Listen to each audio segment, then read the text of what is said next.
There have been instances where members of the public have petitioned the appointments committee, and the petitions have not seen the light of day. You understand? I think that the people of Ghana now have a legitimate right to demand that the appointments committee of parliament does the right thing and upholds standards that are edifying.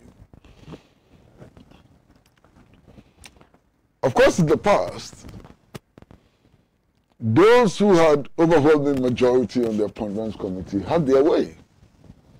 And they had their way also because of the whip system and so on.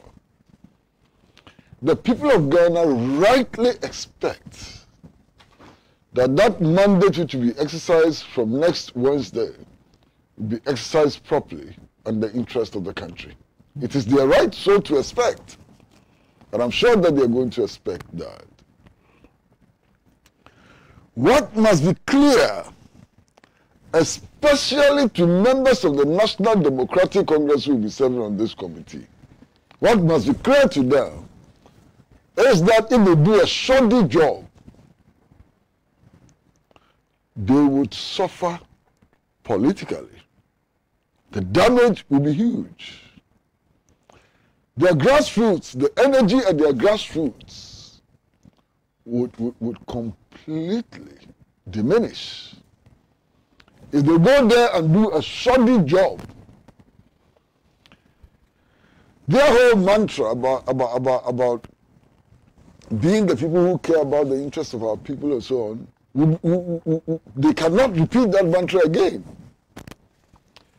If the Appointments Committee of Parliament fails to act properly, to set higher standards and so on, it is the National Democratic Congress which will suffer, not the New Patriotic Party. Because, listen around, I've spoken to members of the New Patriotic Party who say that they don't like some of the ministers. And they say that they are powerless. If the NDC compromises, there's nothing they can do. So all eyes are on the members of the Appointments Committee from the National Democratic Congress. They carry a huge burden. And if they are not able to discharge that burden, God bless them. In another 4 years, we'll be going for an election. You understand? 4 years is not too long. You saw how the last 4 years passed. So they can choose to go to Parliament. They can choose to sit on the Appointments Committee and play tango with the mandate of the people. When the time comes, the people will teach them a very interesting lesson. So it's up to them. They have choices to make.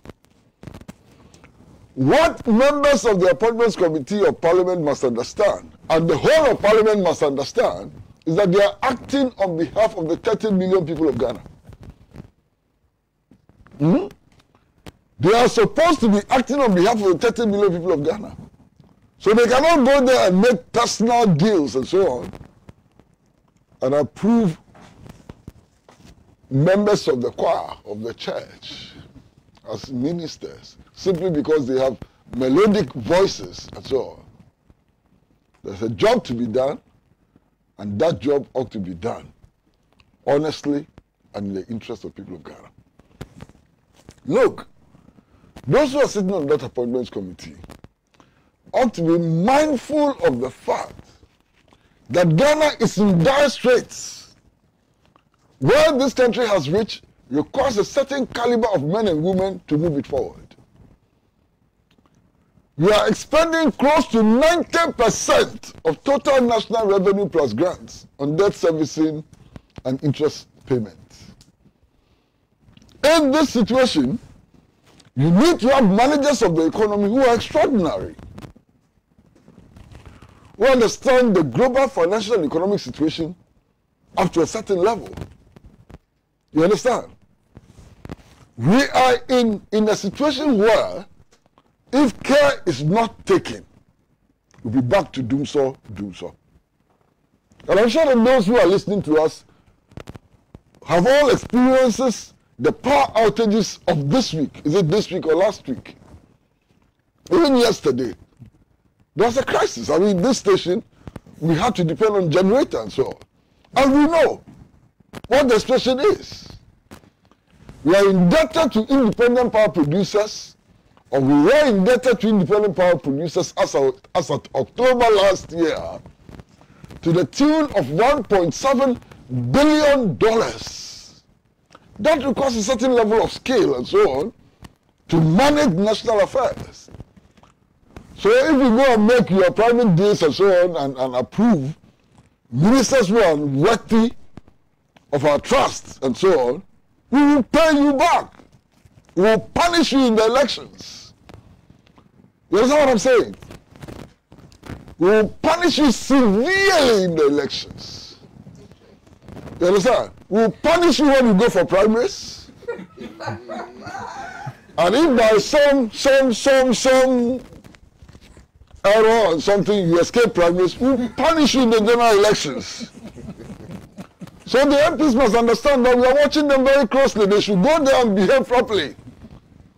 If they go and do some hanky-panky games, then we also do some hanky-panky games with them. And it must be understood very clearly that those who are at risk in this exercise are not members of the New Patriotic Party. They are members of the National Democratic Congress, NDC members of Parliament. You go and play. If you play, we will play with you. So it's up to them. Let them go and behave well. If they fail to behave well, there will be consequences for them. Finish.